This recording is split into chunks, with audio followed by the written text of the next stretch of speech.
In this video, we're going to be talking about chemical equations. We're going to be talking about kind of what they are, what they mean, and balancing them. So,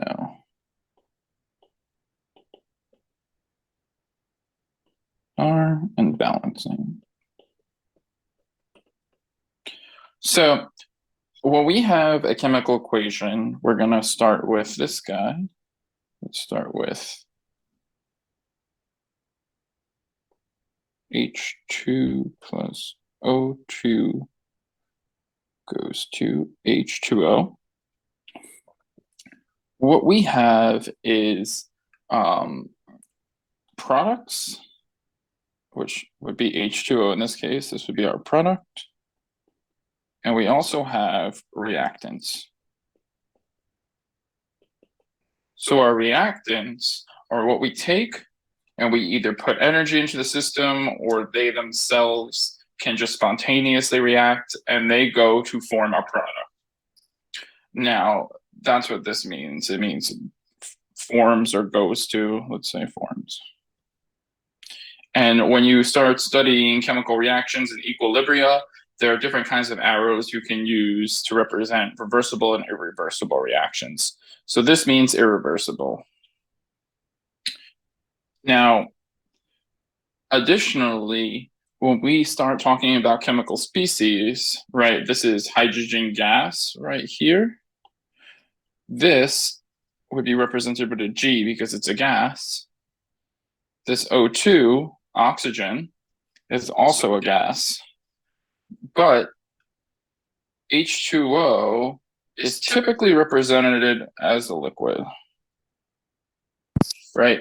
So we have to indicate the state of matter that they exist in when we write out these chemical equations. Similarly, we have to obey by conservation of energy and conservation of mass. So here we see that we have two hydrogens, right? So let's draw this line. On this side, we have two hydrogens, two oxygens. On this side, we have two hydrogens, but only one oxygen. So this is not a balanced chemical equation. We need to make all of the elements or atoms on each side equal in number for it to be balanced, right? Because matter cannot be created nor destroyed. So to do that, what we would do is say we'd have two here, right? If we do that, what this now does is gives us four hydrogens and two oxygens, right? And what this is basically saying is that there are two H2O molecules. So we would just double the number of atoms. Well, if that's the case, we now have a match in the number of oxygens on each side, but we don't have a match in the number of hydrogens. So if we say we have two hydrogen molecules, then now we have four hydrogen on this side, two oxygen on this side, and we also have four hydrogen and two oxygen on the other side. So this would be a balanced equation. So when we're writing our chemical equations, there's actually a lot of information there that we need to understand. One side is the reactants and one side is the products, and the reactants come together to form products. So in our case, we only wrote one product, but it can actually form multiple products. We need to make sure that we indicate the state of matter that the molecule or atom exists in. That actually plays a huge role in the chemical equation, which you learn at later points in chemistry. And then we also need to make sure that the equations are balanced. And because we can't create or destroy matter, so there has to be an equivalent amount of atoms on each side. Now, the other thing you need to note is moles are related to atoms, right? Because 1 mole is 6.022 times 10 to the 23rd atoms, right? So we could say 1 mole equals 0.022 times 10 to the 23rd atoms. So something else that's important to note is that these stoichiometric coefficients, so actually in this case, there's a 1 here, meaning 1. That's what these are called. They're called the stoichiometric coefficients. Represent the number of atoms. So in this case, of hydrogen, we have 2 hydrogens, 1 oxygen, and 2 water molecules, right? But they also are interchangeable with number of moles because they're related through a single number. So we can either say 1 oxygen molecule or 1 mole of oxygen, similarly for all the rest of them. And that's what's important. Those are all the key points of chemical equations. Now I'll write one more so we can see different states. So I'll actually do 2 more just so we can see an example.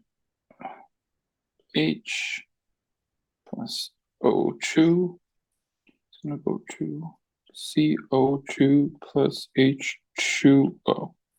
Okay.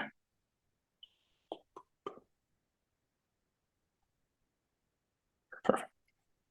So in this case, what we need to do first when we're looking at this chemical equation is we want to indicate the states of matter. This is ethanol, alcohol, right? Ethyl alcohol. It is a liquid. This is oxygen. It is a gas. Now, these guys are going to come together, and this is what's known as a combustion reaction. So it is a non-reversible reaction, right? And it's going to form CO2, which is carbon dioxide, which we know is a gas. And it's also going to form H2O, which is going to be a liquid. It's going to come out as vapor, but water is a liquid. Okay. So that is important to note, right? The other thing is we need to balance this equation. So the way we're going to do that is just simplest way is draw a line here, indicate how many you have, atoms you have. So carbon, we have 2. Hydrogen, we have 6, right? 5 here, 1 here. And then oxygen, we have 3, right? 1 here and 2 here. Similarly, carbon, we have 1. Oxygen, we have 3.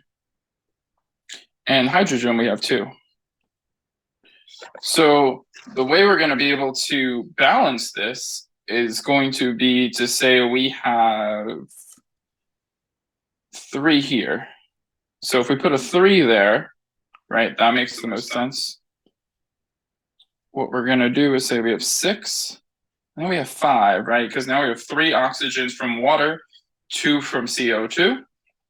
Well, that doesn't help us in terms of carbons being 2, and also unbalanced our oxygens, but hydrogen is balanced. So what I'm going to do is also say there's a 2 here. Well, what that's going to do is going to make this 2. It's also going to make this 13. Oh, I'm sorry. Not 13, I don't know. That means we have 4, so to make this 7, right? 3 from this oxygen, 4 from this oxygen. Okay.